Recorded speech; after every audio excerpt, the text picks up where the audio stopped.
Have you ever spent more time scrolling through Netflix than actually watching something? Like seriously, 30 minutes debating between true crime documentaries while your dinner gets cold? Well, congratulations. You might be part of a fascinating psychological phenomenon that affects millions of people worldwide. And today, we are diving deep into the mind of the chronic Netflix overthinker. Picture this scenario. It's Friday night. You've had a long week, and all you want is to decompress with something good on Netflix. Simple enough, right? Wrong. You open the app, and suddenly, you're faced with thousands of options. Your brain goes into overdrive. What if you pick something boring? What if there's something better just one scroll away? What if you waste your precious free time on the wrong show? Sound familiar? Choice overload. This isn't just about being indecisive. There is actual psychology behind why some people can spend longer choosing than watching. And understanding this can reveal surprising things about how your brain works. The first psychological factor at play here is something researchers call choice overload. Back in the year 2000,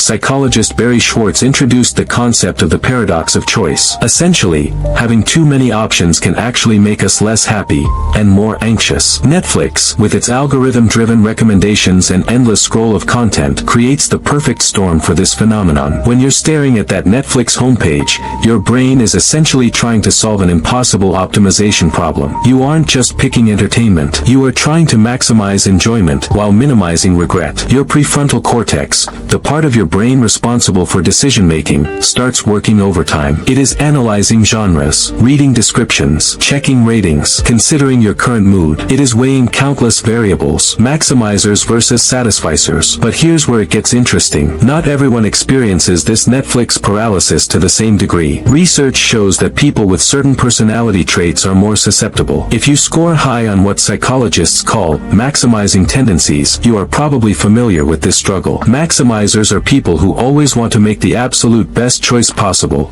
rather than just a good enough choice. Think about it this way. When a maximizer approaches Netflix, they aren't just looking for something entertaining. They are searching for the perfect show that will give them maximum satisfaction. They are considering opportunity cost, thinking about all the other shows they could be watching instead. This creates what researchers call decision fatigue, where the mental energy required to make choices actually depletes your ability to make good decisions. On the flip side, there are the Satisficers. Satisficers look for options that meet their criteria for good enough. They might think, okay, I want something funny. They see a comedy that looks decent, and they hit play. Decision made. FOMO and loss aversion. The fear of missing out, or FOMO, plays a huge role in Netflix overanalysis too. You aren't just worried about picking the wrong show for yourself. You are worried about missing the show everyone is going to be talking about Monday morning. There is this underlying anxiety that somewhere in Netflix's vast library is the perfect piece of content that will change your life. This connects to something psychologists call loss aversion. We hate losing something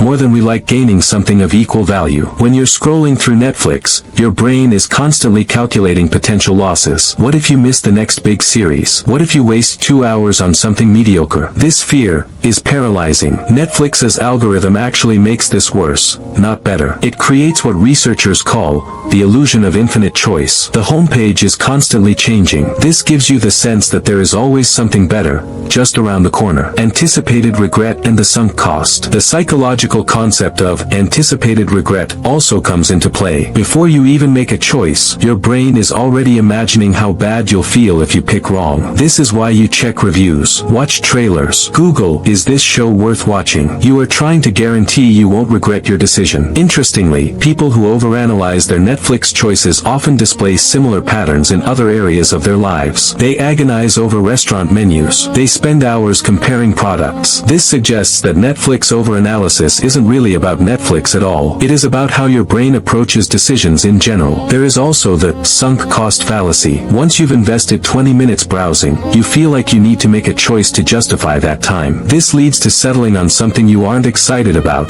just to avoid feeling like you wasted your time. Ironically, this results in exactly the unsatisfying experience you were trying to avoid. Analysis paralysis. Social proof influences us too. We gravitate toward top 10 lists and trending content. Now, you aren't just considering your own preferences, but trying to factor in what others have deemed worthy. There is also mood-dependent decision-making. thinking. Your Netflix choice depends on your emotional state. But here is the thing, emotions change quickly. You might start browsing feeling stressed, looking for comfort. But by the time you've spent 20 minutes analyzing, your mood has shifted to annoyance. This creates a moving target. Paradoxically, having unlimited time to choose often makes the decision harder. When you have all evening to decide, the stakes feel higher. You have time to find the perfect choice. So anything less than perfect feels like failure. The solution: understanding the psychology behind this can help you. One strategy is to set artificial constraints. Give yourself a 5-minute time limit, or decide you'll watch the first thing that looks mildly interesting. These constraints activate satisficing behavior